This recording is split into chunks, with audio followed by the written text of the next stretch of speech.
Yeah, my first impression is that it's quite impressive, and also more impressive than I imagined before I left home.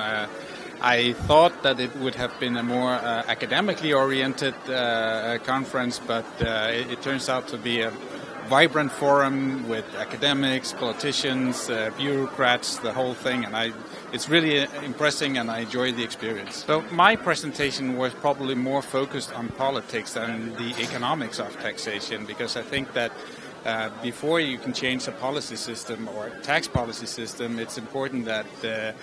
you have the people with you, because it's basically democratic institutions, and if you don't have the people with you, if you don't have a legitimacy in the political system to change, then you can basically don't do anything that will in the long term be sustainable. And that is probably the main lesson of the Scandinavian countries where I come from, that there is a solid legitimacy in the political system, which means that the politicians they can make policy decisions that are also unpopular, but without people actually questioning the legitimacy of the entire system. And I think that's probably one of the key takeaways from the Scandinavian experience. On that question, I have to admit that I'm not into the details of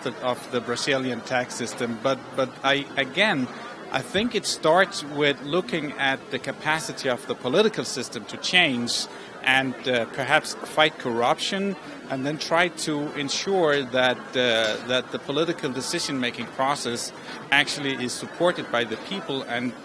try to build a system in which the people trust, and so that, as I mentioned for the Scandinavian countries, so that people, they will also be willing to accept political decisions, even though that the outcome of those decisions are not necessarily in their personal interest. And that's probably one of the key lessons, and one of the things that I would encourage Brazilians to think about, and when they get into the process of reforming, not only tax policy, but any other policy area for that matter.